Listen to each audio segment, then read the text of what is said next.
Good morning, Facebook, YouTube, and Twitter. This is Rich again, back for your first video blog of the day for Monday, August 31st, 2015, around 5:10 in the morning, Billerica, Massachusetts.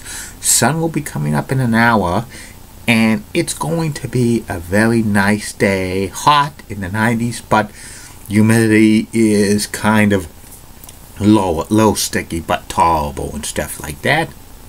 Some news to report, sad news to report in the world of Hollywood. Director, actor, writer Wes Craven passed away at the age of 76. Wes Craven's known for being involved in horror movies, and Cubs pitcher Jake Iannella pitched a no-hitter, and the Hudson Valley Renegades beat the Lowell Spinners by a score of 10-5 today in last night in extra innings.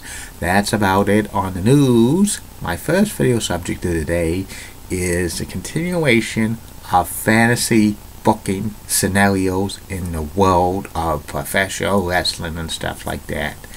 This week's fantasy booking scenario, I'm going to book Stunning Steve Austin as WCW World Champion from 1994 summer time range until I think 1995. In Stunning Steve Austin was in WCW from 1991 through 1995. He won a couple of TV titles. He was part of the Dangerous Alliance, the Hollywood Blondes, with Lion Brian Pillman. They won a WCW World Tag Team Champions. He was a couple of times U.S. Champion and stuff, but he could never rise above mid-card status in WCW and stuff. He was fired over the phone by Eric Bischoff, and then Stunning Steve Austin dropped Stunning and then went to ECW, and then he went to the WWE as a ringmaster, and eventually Stone Cold Steve Austin. And the original plan was for Steve Austin to become WCW World Champion somewhere in 94, because Ric Flair was the booker of WCW in late 93, early 1994, when he won the WCW World title from Vader. He was going to have a series of matches with Ricky the Dragon Steamboat, and then he was going to somewhat drop the WCW World Championship to Stunning Steve Austin in 1994 around the summertime. But when Hulk Hogan came to WCW, those plans were scrapped and stuff, and it was never meant to be and stuff like that. But in fantasy booking scenario, it's going to happen. Hogan will not be part of WCW in this fantasy booking scenario for what I'm going to say right now. And now it's Stunning Steve Austin we'll as WCW World Champion beginning in the summer of 1994. We're going to start this fantasy booking scenario after Nature Boy Ric Flair had his series of matches with Ricky the Dragon Steamboat.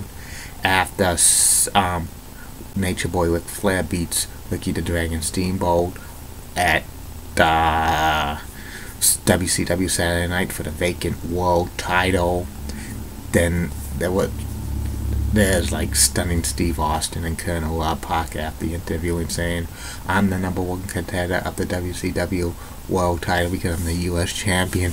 I want a shot at your belt, Ric Flair." And Ric Flair says, "If you want it, you got it," and stuff. And they continue to build promos to it, like at Spring Stampede at Slammer Lately 1994, Ric Flair faces a mystery opponent, which is Barry Windham, and he's with Colonel Pockets. This is the same scenario, because in Slammer Lately 94, Ric Flair wrestled Barry Windham, and then Barry Windham gives like Ric Flair a tough match, Ric Flair wins with the figure 4 leg lock, but then afterwards, Stunning Steve Austin comes down and attacks Ric Flair and stuff, and then they continue a brawl and stuff, and then the promos on WCW Saturday Night with Stunning Steve Austin and Colonel Rob Parker mocking Ric Flair and stuff.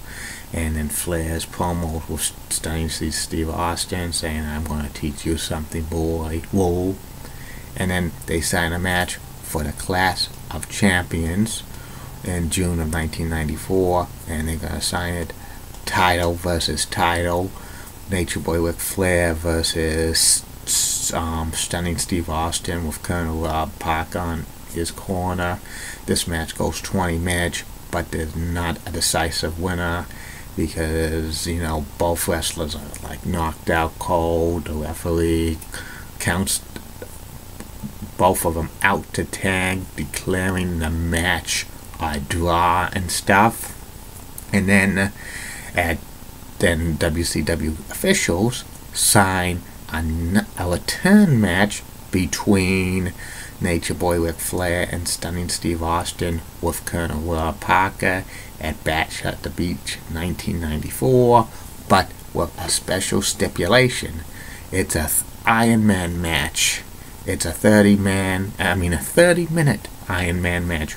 Whoever gets the most pinfalls in the time period will be declared a winner, and it's still title for title. Ric Flair's world title, WCW world title, against Stunning Steve United States Championship. And then they have the match at Bash at the Beach 1994. It's a classic match. Stunning Steve Austin and Ric Flair trade pinfalls and submission holds, but within like 30 seconds, Stunning Steve Austin gives Ric Flair the stunner, which at that time was like Steve Austin throwing a wrestler onto the top rope, hitting like his throat, and that was the stunner finishing maneuver. It's not like the stunner, which is the most famous one, where it's like kind of a neck breaker type thing. And when Stunning Steve Austin gives Ric Flair the stunner, it's 1, 2, 3, and then everybody's in shock. And when the 30 minutes is up, Stunning Steve Austin beats Ric Flair 7 falls to 6, and then like he's the new WCW World Champion and he's the United States Champion, but he has to vacate the United States Championship because wrestlers could not hold both the World title or the United States title.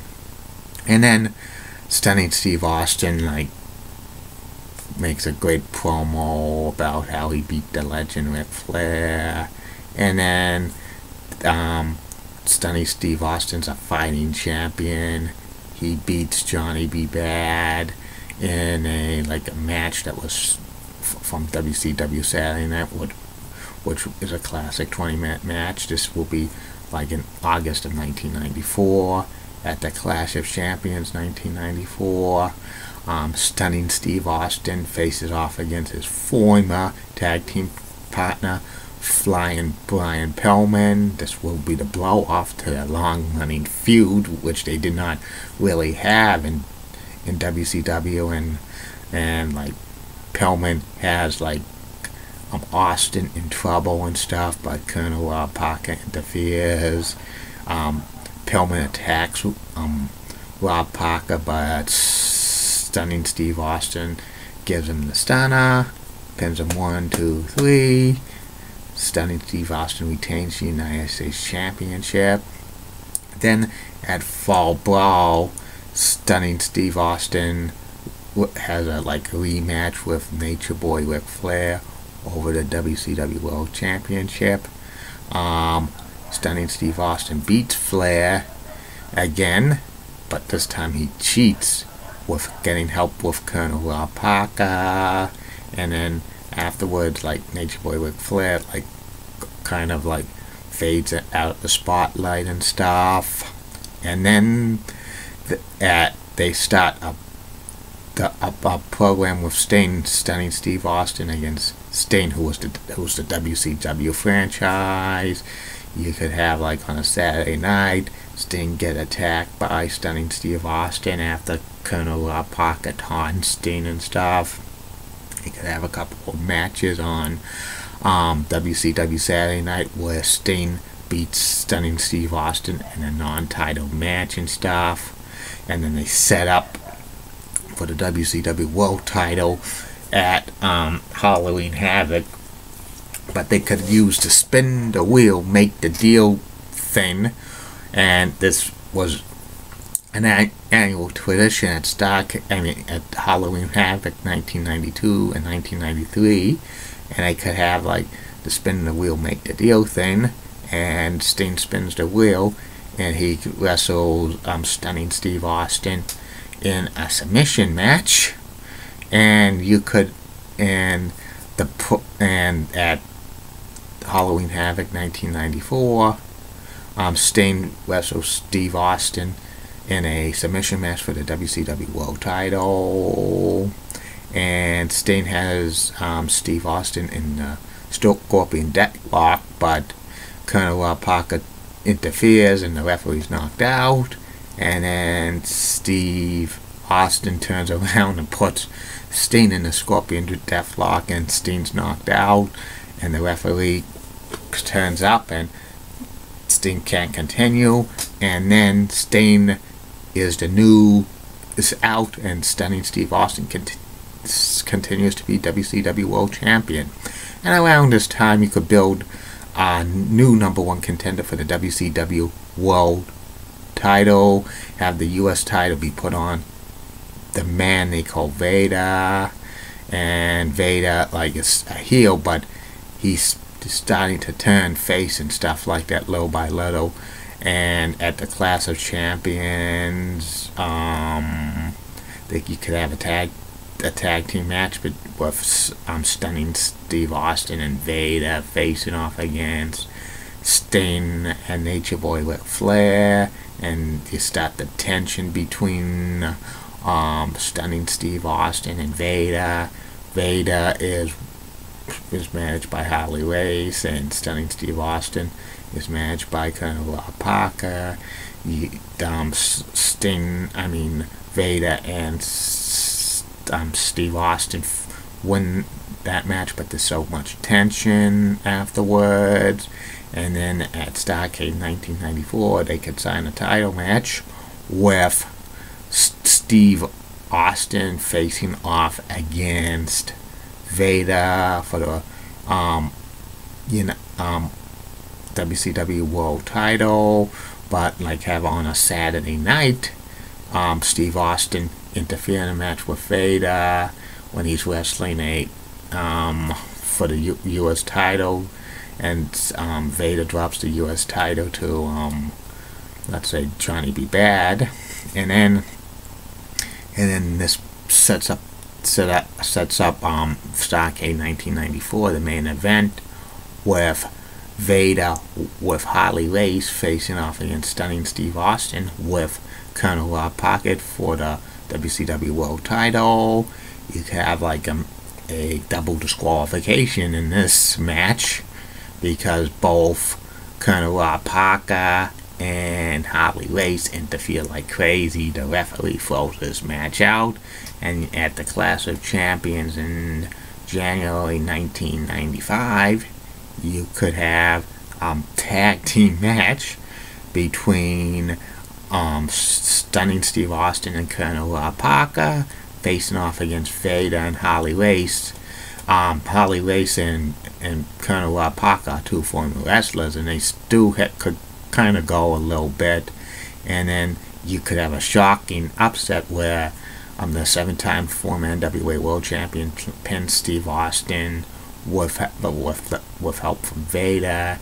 And then you could have like stunning Steve Austin like get mad, and then on WCW Saturday Night he challenges Harley Race to a match, a one-on-one match, And then during a WCW Saturday night, Stunning Steve Austin goes wild and stuff, and knocks out Harley Race and stuff, and the storyline edges him completely and puts him out on a stretcher, and then Vader gets so mad and stuff, and they have like at Super Bowl 5 a return match for the WCW World Championship. Stunning Steve Austin facing off against Vader. Vader's by himself. Vader wins this match by countout because Stunning Steve Austin like runs away and stuff in this.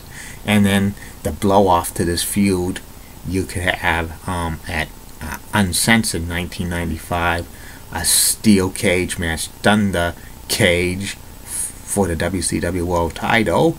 It's Vader facing off against Stunning Steve Austin, and then Vader wins this match and the WCW World Title with the power bomb.